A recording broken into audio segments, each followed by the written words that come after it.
Un país joven ha cumplido 60 años. El año que viene en Jerusalén rezaban los judíos desde hace milenios. En 1948 lo consiguieron, pero ¿había motivo para celebrarlo? Jerusalén siempre había sido su patria. Dani Angel, un judío de Palestina. Ya fueran árabes o judíos, hasta 1948 eran todos palestinos, y el árabe Abu Isam jugaba de pequeño con los niños vecinos judíos. Pero en 1948 solo lo celebraron los judíos. Por fin tenían su propio país. Una patria judía para Esther Eisen, que sobrevivió a Auschwitz. El sueño sionista se hizo realidad para pioneros como Simón Baumann. El joven berlinés había huido de los nazis. Ahora eran los palestinos los que huían. Pero ¿quién tiene la culpa de su destino? Saada Suleiman lleva 60 años esperando para volver. 5 personas, 5 destinos. Un pequeño país y su gran historia. Pero, ¿dónde empieza?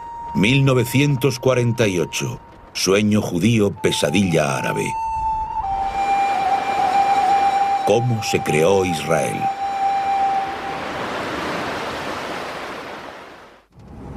Empezaremos con Abu Isam. Su familia lleva generaciones viviendo aquí. Han visto llegar e irse distintos ocupantes y se han adaptado. Hoy Abu Isam, que es árabe, tiene pasaporte israelí. Cuando se fundó Israel tenía 10 años. Cuando éramos niños, mi hermano y yo teníamos que trabajar en el mercado para ayudar a mis padres. Íbamos descalzos, no teníamos dinero para zapatos. Cargábamos cajas de verduras en carros. Hoy conduce su propio camión. Se ha establecido como transportista independiente y trabaja para supermercados y grandes empresas en todo Israel. Cuando era un niño trabajaba aquí, en el mercado de Acre, su ciudad natal del norte del país.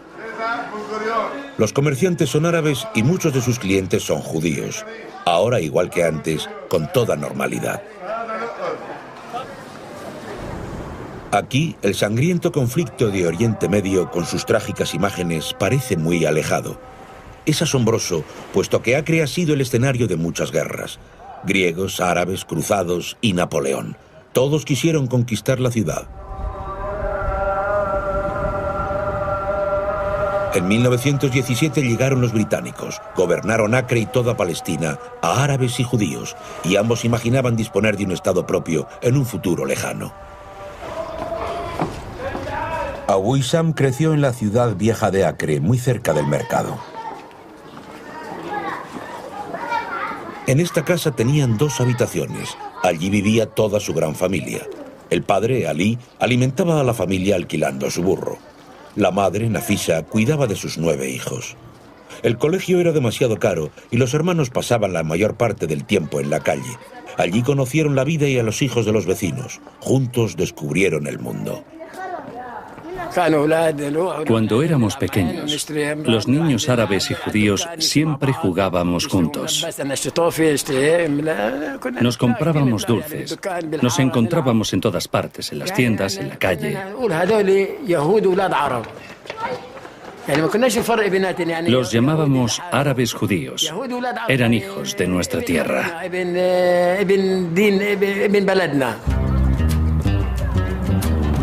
A 3 kilómetros de Acre se encuentra el kibutz de Ein Amifrat. Allí trabajaba el hermano de Abu, Mohamed, 6 años mayor.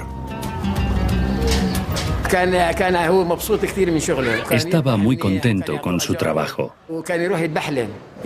Tenía un buen sueldo. Ganaba mucho dinero. Trabajaba en el matadero, con las vacas. Allí el hermano de Abu Isam conoció a gente con ideas nuevas y una visión: la comunidad socialista judía, la solidaridad, la convivencia pacífica. Eran judíos de Polonia que habían huido del antisemitismo de su país. La tierra pantanosa donde comenzar de nuevo se la compraron a los británicos. Igual que ellos, pioneros judíos desecaron ciénagas por todas partes e hicieron fértil el desierto. Hoy Israel está orgulloso de ello.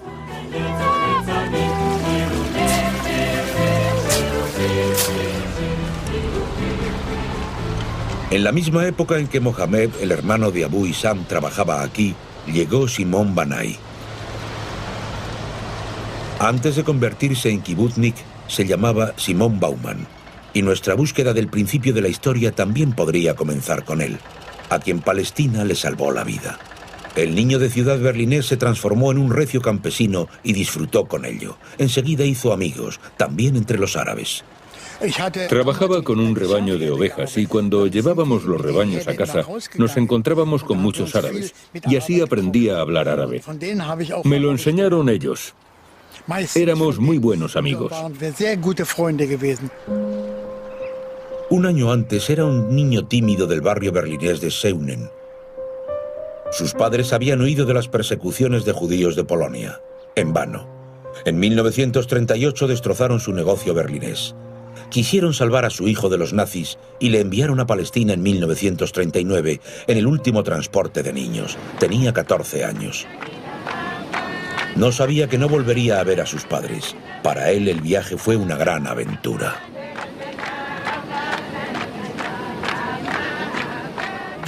Cuando vi la tierra desde el barco, fue como un sueño. Mi hermana me estaba esperando en el puerto.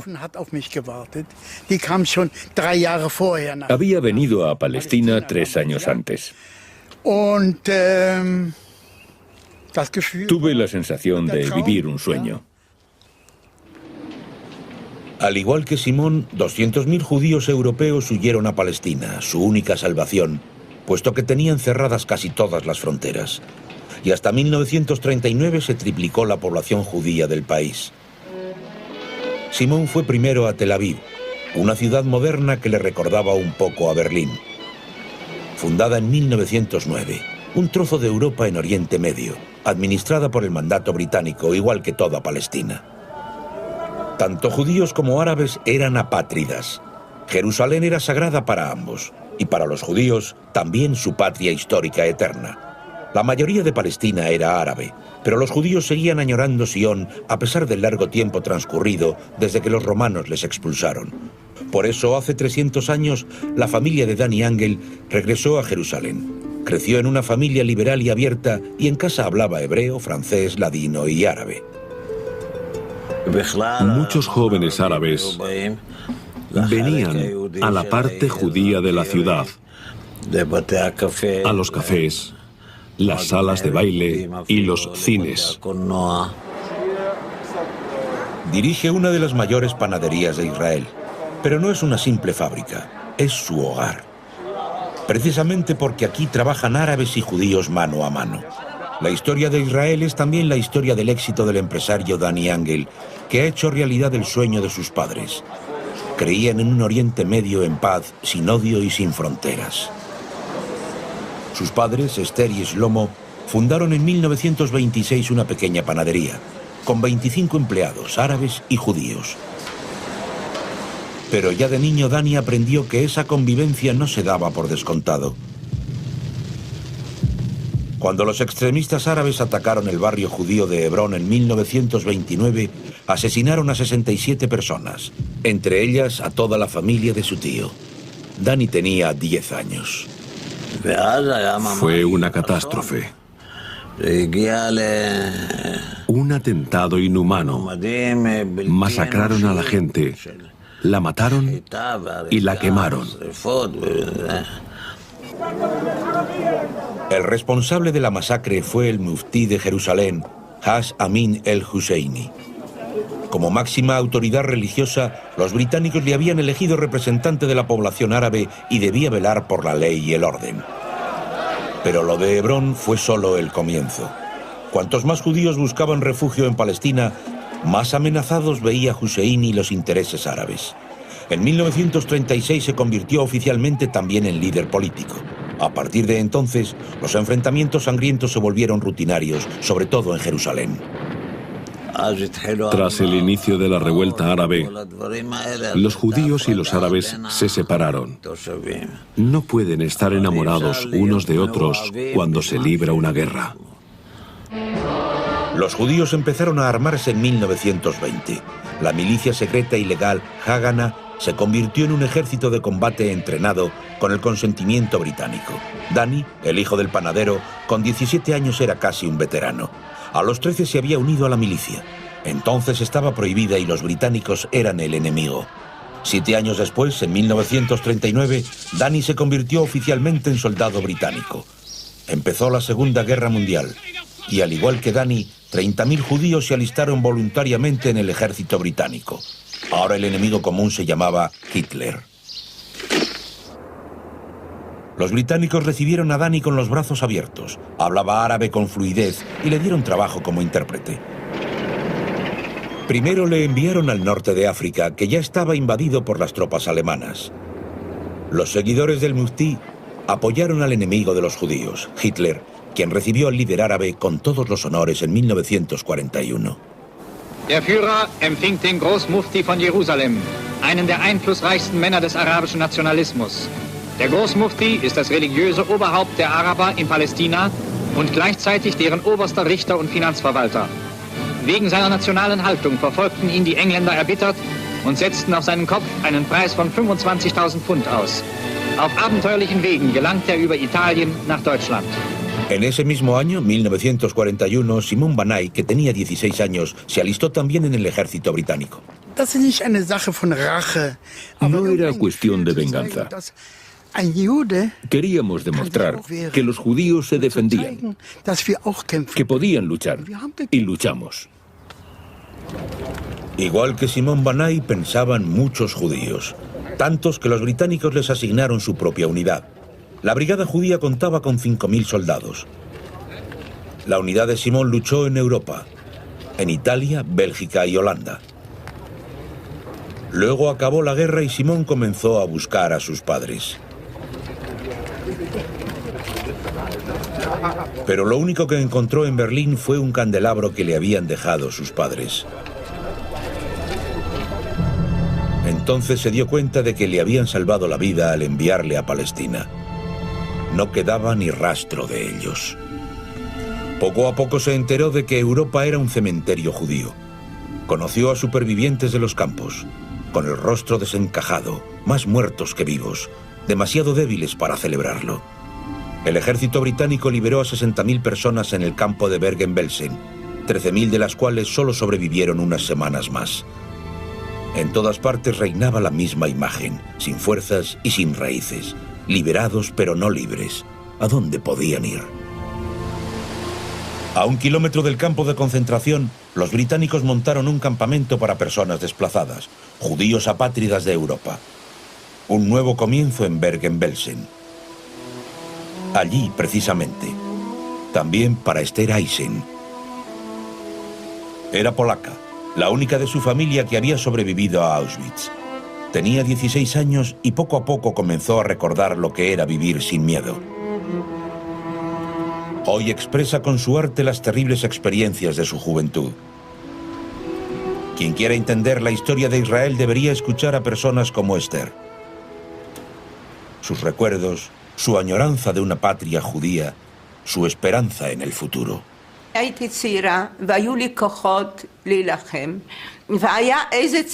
Era joven y tenía fuerzas suficientes para luchar por mi vida. Me dije a mí misma que era la única de mi familia, la única superviviente. Sentí que mi misión era seguir adelante. No tuve otra elección, fue puro instinto de supervivencia. No podía hacer otra cosa, tenía que seguir viviendo. ¿Pero dónde? Europa, lo sabía, ya nunca podría ser su hogar. Solo podría comenzar de nuevo en una patria judía. Pero la lista de espera era larga. Como ella, 300.000 judíos alemanes pidieron visados para Palestina y se manifestaron en los campos de personas desplazadas. También los judíos de Tel Aviv salieron a la calle y exigieron la inmigración ilimitada de los supervivientes del Holocausto. Pero los británicos habían cerrado las puertas en 1939. El enemigo común, Hitler, había sido derrotado. Los judíos ya no eran sus aliados. Les importaba más la salvaguarda de los intereses políticos futuros. Los británicos necesitaban a los países árabes y se aseguraron de que los judíos no pudieran fundar un país allí. Fue un shock para los judíos. La respuesta violenta fue el movimiento extremista clandestino Irgun.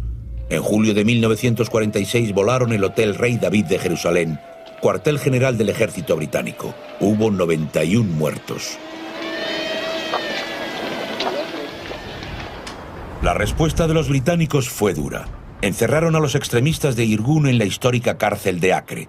Los torturaron y a algunos los ejecutaron.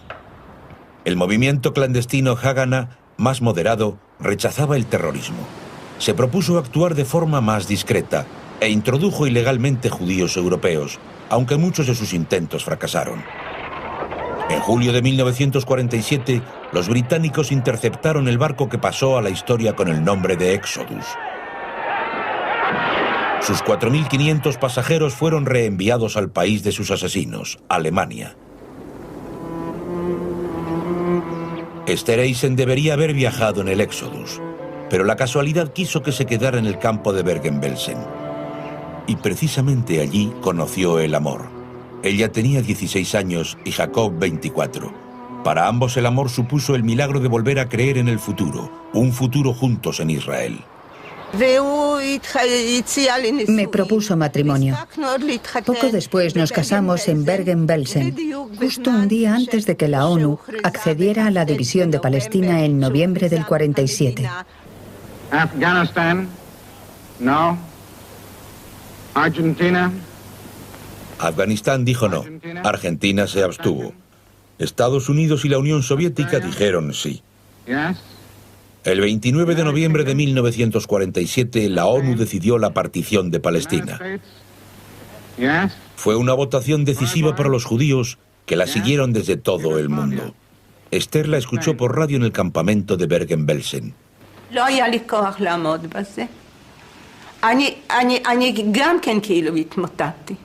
No tuve fuerzas para escucharla entera. Fue demasiado para mí. Casi pierdo el conocimiento. Tuve que apoyarme en alguien. Fue un momento muy difícil. No habría podido soportarlo yo sola. The resolution of the Dutch Committee for Palestine was adopted by 33 votes, 13 against, 10 abstentions. El sueño de los judíos se había cumplido. Recibieron una parte de Palestina. Allí fundaron su Estado.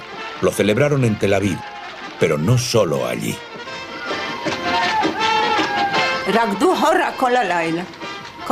Estuvimos toda la noche bailando el Hora, los jóvenes y los viejos. Corrimos todos al centro de Bergen-Belsen.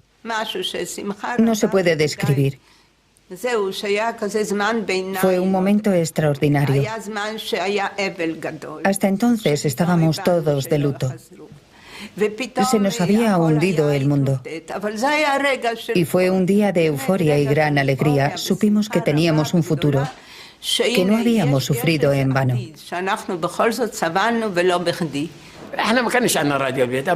En casa no teníamos radio, pero mi hermano, que trabajaba en un kibutz, nos contó lo de la partición. La mayoría de los árabes estaba en contra, pero había algunos a los que les parecía bien. Pensamos que nos podríamos gobernar a nosotros mismos, no como antes, que nos gobernaban los ingleses.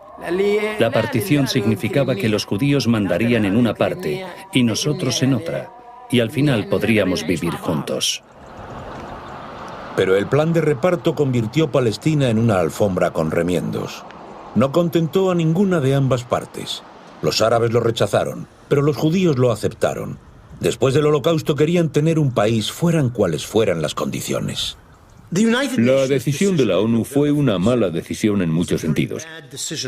El más importante es que carecía de mecanismo de implementación, porque ningún Estado miembro quería implementarla.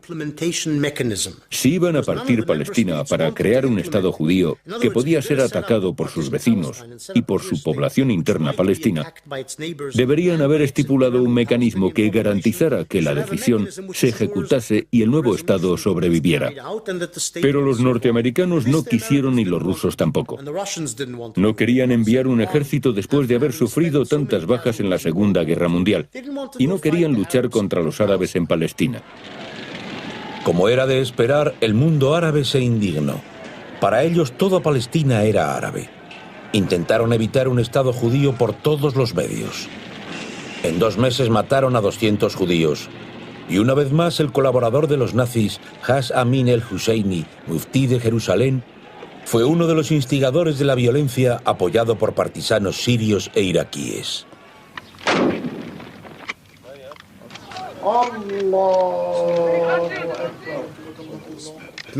A muchos palestinos, sobre todo a los de clase media y alta, no les gustaba el gobierno de Husseini.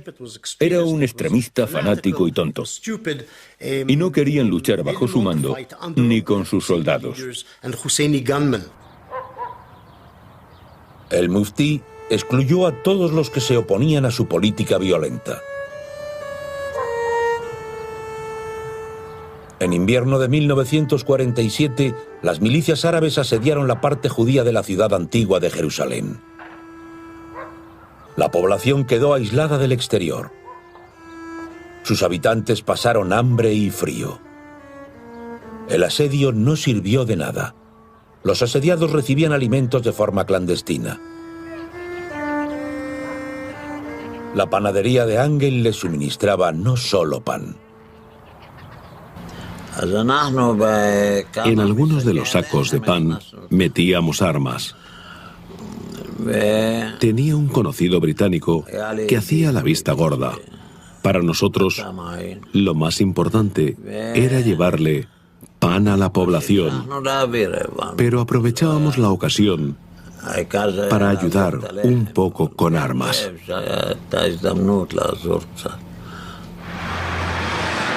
Como la autodefensa de los judíos no parecía dar resultado, cambiaron de táctica. Pensaron que el ataque sería la mejor defensa. En abril y mayo del 48, el problema era que los judíos no estaban ganando la guerra. Y sabían que los países árabes iban a enviar a sus ejércitos a Palestina para derrotar a los judíos.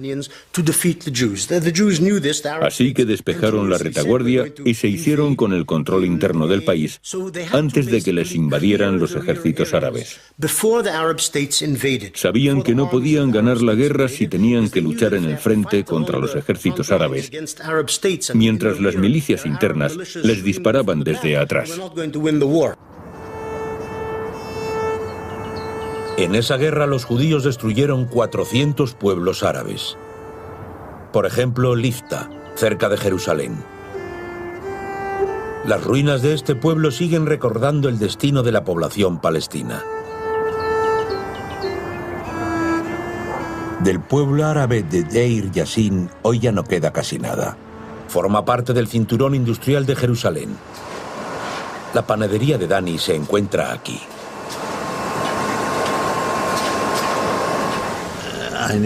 No me gustó lo que pasó en Deir Yassin. Fue un gran trauma para mí y para muchos judíos. No es el camino a seguir. El único recuerdo de Deir Yassin es el cementerio, apenas reconocible entre los escombros y la basura. Deir Yassin es un símbolo de la Nakba, la catástrofe, desde que las milicias judías del Irgun arrasaron el pueblo el 8 de abril de 1948. Una hora antes del comienzo de la batalla, yo estaba montando guardia con mi gente. ¿Dónde está esa casa? Y a las 2:30 de la madrugada, me fui a casa para preparar té para mi gente. Mientras estaba en casa preparando té, no me di cuenta de que los guerreros judíos habían rodeado todo el pueblo y lo habían invadido. Abu Mahmoud, que entonces tenía 20 años, intentó defender su pueblo contra los combatientes del Irgun, un ejército clandestino extremista judío muy activo. Decían que había partisanos iraquíes ocultos en Deir Yassin. Abu Mahmoud y su gente libraron una cruenta batalla contra los judíos. Mi familia, la familia Akel, estaba formada por 28 personas. Todos fueron degollados como corderos delante de su casa. La madre de Abu Mahmoud fue arrestada en su casa. Unos días después fue liberada y siguió a su hijo al pueblo cercano donde se había refugiado. Hace 60 años que Abu Mahmoud no ha podido volver a entrar en su casa. Ben Gurión se indignó. Se disculpó públicamente por los actos autónomos del Irgun y reforzó la lucha contra los extremistas dentro de sus propias filas. Deir Yassin es el símbolo de la violencia judía, pero también marcó el comienzo de la batalla propagandística. Las noticias que circularon por el mundo sobre violaciones de mujeres eran inciertas. Todo lo que se escribió era mentira. En Deir Yassin perdimos a 93 mártires. 200 muertos, dijeron los periódicos, no 93. Pero nadie quería saber la verdad. En 1998, un periodista palestino que trabajaba en un documental de la BBC desveló por qué se tergiversaron las cifras. Pregunté al doctor Khalidi, un líder palestino, cómo debíamos presentar la historia de Deir Yassin. Me dijo que teníamos que exagerarla lo más posible. Escribió una nota de prensa en la que afirmaba que habían matado a niños, violado a mujeres embarazadas y cometido todas las crueldades posibles. La propaganda surtió efecto. 3 días después atentaron contra un convoy judío. Las víctimas fueron médicos, enfermeras y estudiantes. Hubo 77 muertos.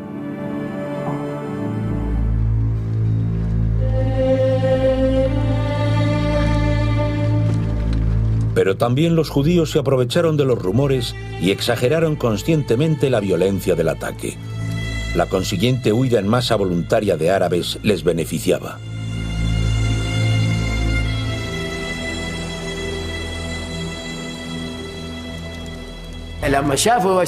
Cuando mi hermano se enteró de lo de Deir Yassin, decidió que teníamos que escapar. Mi hermano ya estaba casado y tenía hijos. Tenía miedo de que les tocara ser los siguientes de la fila. La familia huyó a Sidón, una ciudad costera del sur del Líbano, no lejos de Acre, donde dejaron a su padre para que vigilase la casa. Los refugiados pasaban las noches en una mezquita, temporalmente, según pensaban todos.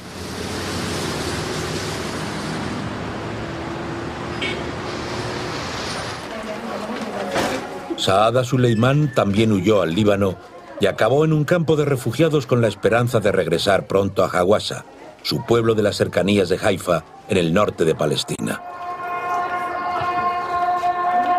Tenía 26 años cuando escapó con sus 2 hijos. En Israel, las historias como las de Saada siempre se han ocultado, pero su destino forma parte de la verdad sobre la fundación del Estado.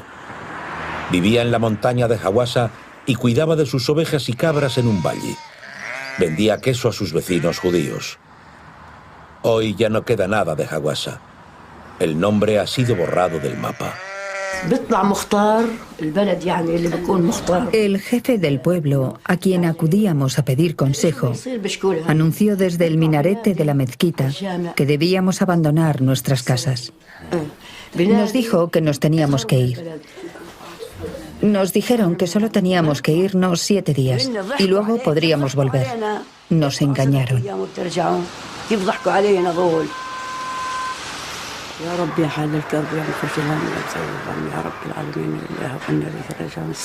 Entonces todavía confiaba en Dios y en el jefe del pueblo.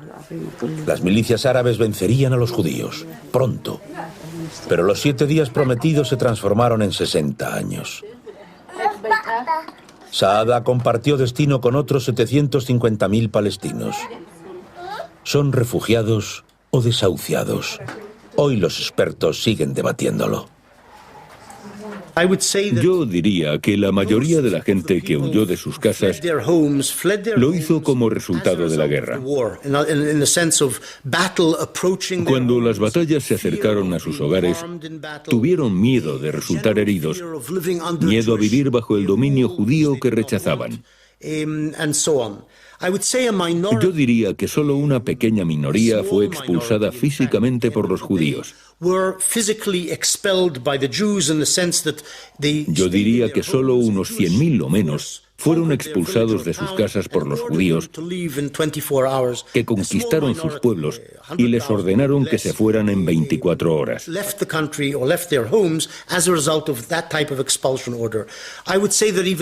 Y una minoría aún menor se fue porque las autoridades árabes se lo pidieron.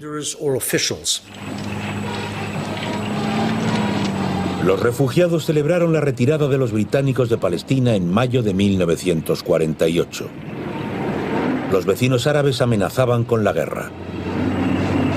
400.000 soldados árabes se enfrentaban a los 30.000 luchadores mal equipados de la Haganá, sin la protección de los británicos y sin el apoyo del mundo. Amenazaban con terminar con un Estado que aún no existía. Fue un momento muy difícil. Israel nunca había tenido ejército, solo la Haganá. Mientras que Egipto tenía un ejército moderno con aviones, tanques y cañones. No cundió el pánico, pero sabíamos que tendríamos que rendir mucho en el combate. 14 de mayo de 1948. El final de los 30 años del mandato británico pareció una huida. El último gobernador abandonó el barco naufragado.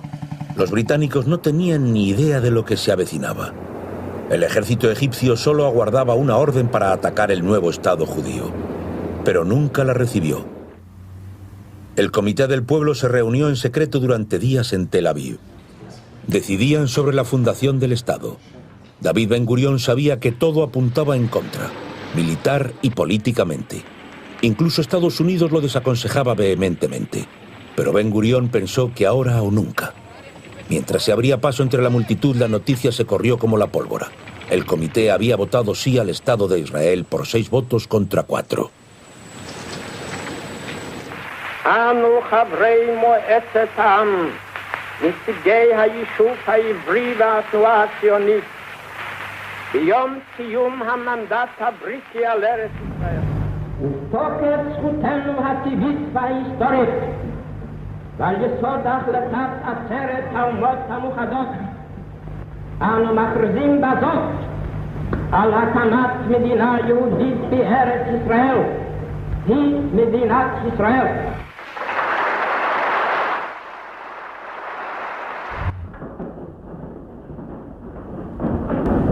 ברוך אתה אדוני אלוהינו מלך העולם שהחיינו וקיימנו והגיענו לזמן הזה.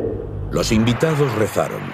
Todos sabían que estaban sentados sobre un polvorín, pero todos guardaron la compostura y esperaron emocionados a que la orquesta tocase el himno que ese día se convirtió en himno nacional.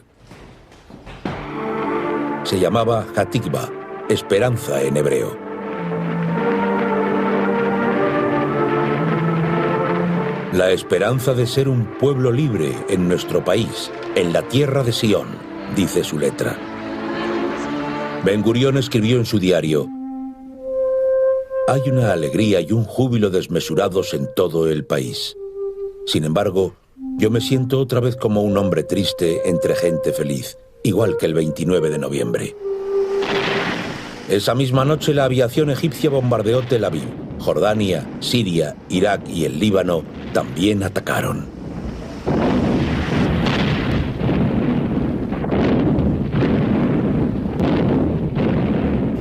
Teníamos la sensación de que si no ganábamos, nos echarían al mar.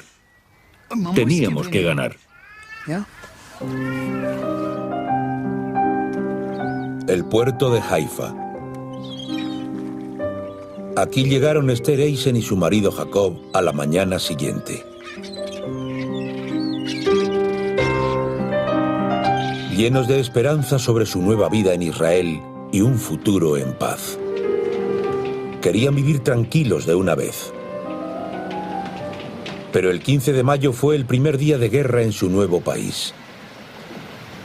Era sábado, Sabbat. Estaba nerviosa y tenía muchas expectativas, pero sabía que había empezado la guerra. Me daba mucho miedo lo que podía pasar después de todo lo que me había tocado vivir.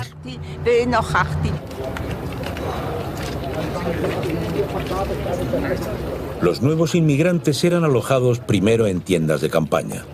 Esther y Jacob también, hasta que encontraron casa en Haifa. Pero su casa no estaba vacía. Sus dueños no estaban.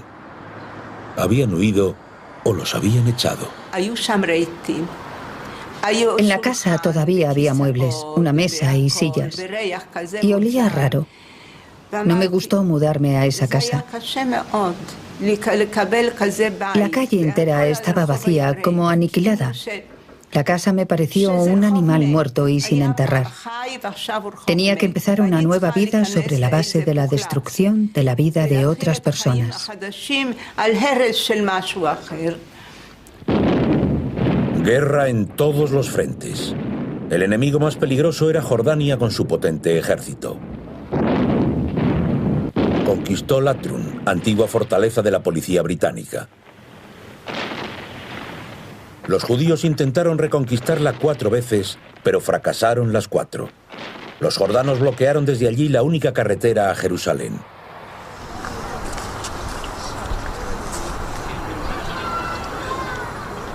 Los convoyes desde Tel Aviv, que abastecían de agua y alimentos a Jerusalén, eran tiroteados por los jordanos. Hoy los camiones siguen abandonados al borde de la autopista de la capital, como recuerdo de esa guerra. El bloqueo de la carretera fue imposible de romper. Hubo que buscar otra alternativa, la construcción de una carretera de circunvalación. Pasó a la historia con el nombre de Burma Road. Voluntarios de todo el país acudieron a abrir paso a los convoyes entre los peñascos. Simón el Kibutnik también acudió. Las legiones árabes nos oían y nos bombardeaban. Era peligroso, pero había que hacer algo. Había que ayudar a Jerusalén. La gente se moría de hambre. Los israelíes necesitaron 2 meses, pero lo lograron. Construyeron la carretera de circunvalación sin que se dieran cuenta los jordanos. En junio de 1948, los convoyes llegaron a Jerusalén. Nos miraron como si hubiésemos caído del cielo con uniforme. Y fue algo muy especial. Se alegraron mucho. Nosotros pudimos comprobar lo mal que lo habían pasado. Pero la victoria no duró mucho. La batalla de Jerusalén Este acabaron ganándolo a las fuerzas de Transjordania. Destruyeron el barrio judío y su antigua sinagoga y expulsaron a la población judía.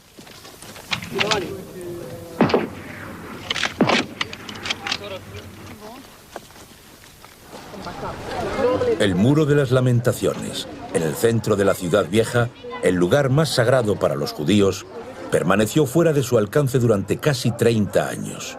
Pero pronto fue evidente que las fuerzas árabes no luchaban conjuntamente contra Israel. Cada una perseguía sus propios intereses. Era su gran desventaja. La guerra solo beneficiaba a Transjordania. El objetivo principal de la invasión del país era recuperar un gran pedazo de Palestina. Ese pedazo estaba destinado a un Estado árabe palestino que incluía Jerusalén Este, la joya de la corona con los lugares sagrados. Mientras se instalaban los nuevos gobernantes y los palestinos tenían que vivir bajo la ocupación jordana, la guerra continuaba en el sur. Egipto ocupó el desierto de Negev, pero se enfrentó a una dura resistencia judía. El marido de Esther Eisen, Jacob, luchó allí. Se alistó en el ejército como voluntario. Jacob quiso defender su libertad recién ganada. Un día de diciembre tenía que volver a casa en Haifa para celebrar su 28º cumpleaños con su mujer Esther, que le estaba esperando con impaciencia porque hacía días que no tenía noticias de él.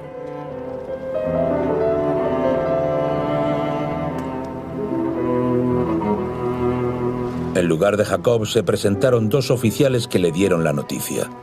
Le había matado un cohete de la aviación egipcia.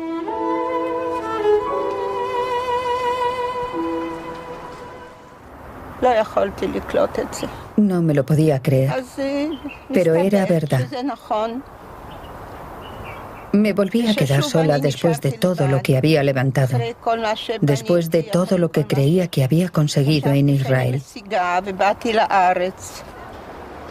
Fue viuda de guerra con 20 años. De Jacob solo le quedaron fotos y recuerdos.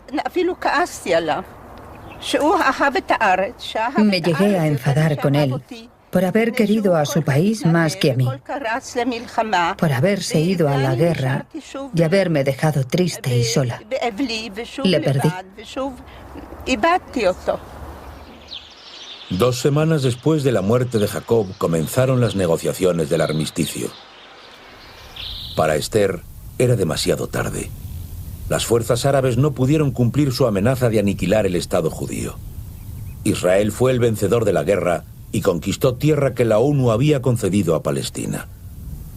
Y las tierras del sur y del este asignadas a los palestinos habían sido ocupadas por Egipto y Jordania.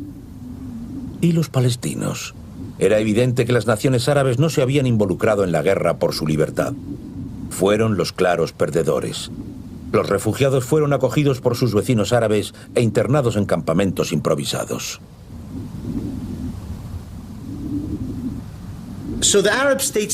Los países árabes no querían a esa gente entre sus habitantes.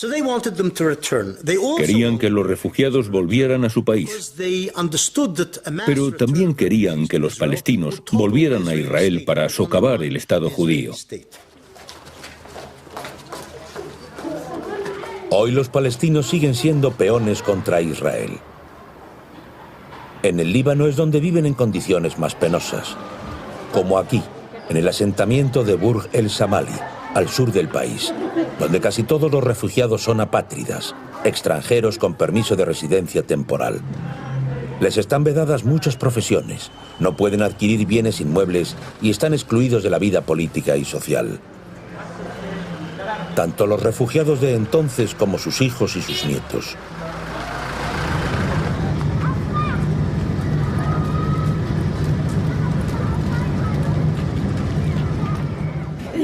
Lo único que les puede dejar Saada a sus descendientes es amor y cuidados. Su familia consta de 15 miembros que viven todos juntos en 2 habitaciones.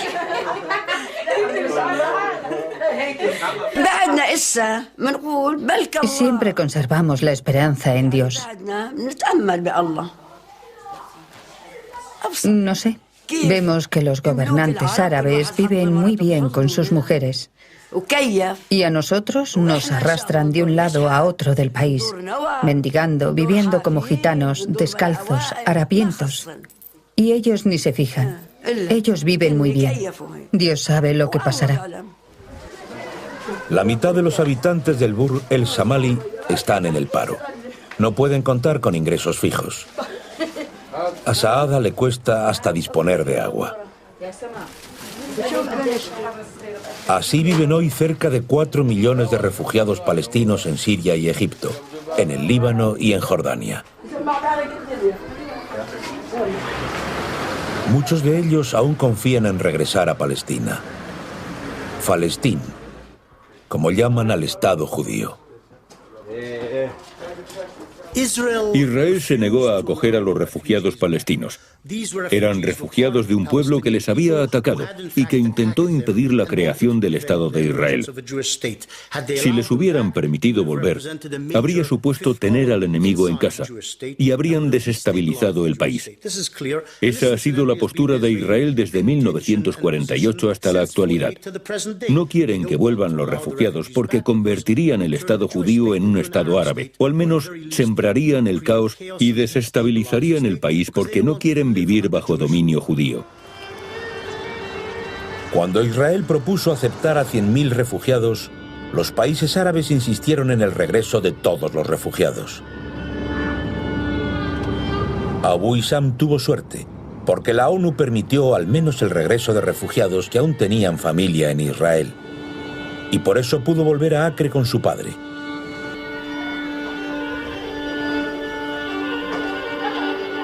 Y cuando regresó, Abu Isam se convirtió en israelí, igual que otros 160.000 palestinos.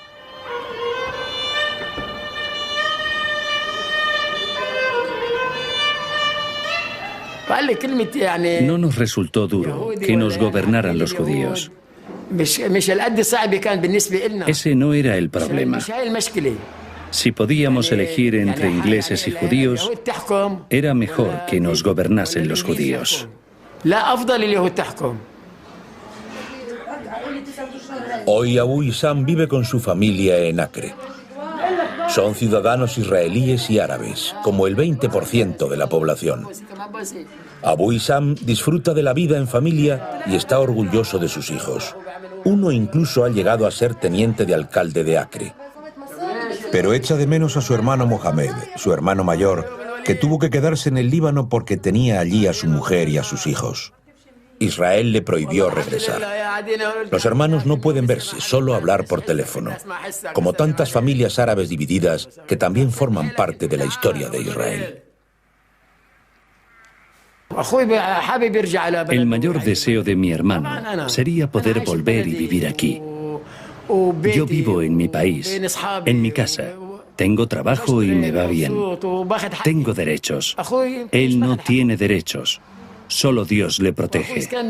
Y si muere, morirá en tierra extraña. La tierra extraña del otro lado de la frontera.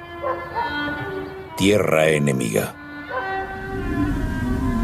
También el Líbano expulsó a la población judía después de 1948, como tantos países árabes. La mayoría de esos 850.000 refugiados judíos hoy son israelíes. Viven como todo el mundo en este país, protegidos por vallas y cada vez más defensas fronterizas que no consiguen la paz.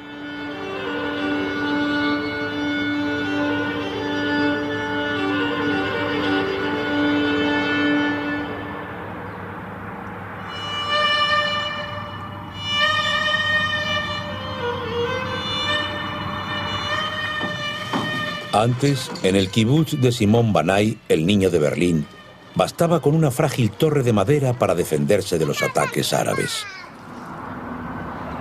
Ahora, cuando se producen bombardeos de cohetes desde el Líbano, Simón tiene que esconderse en un búnker de hormigón.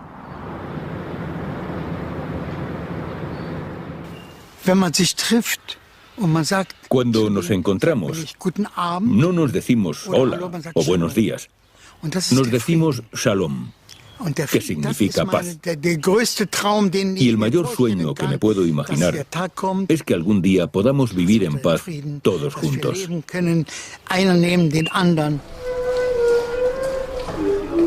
Quien no cree en milagros no es realista.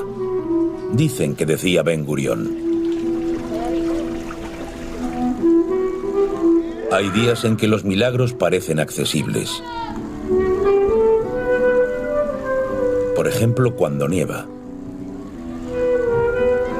Entonces los niños árabes y judíos solo tienen un deseo: una batalla de bolas de nieve, como antiguamente Abu Isam y sus amigos.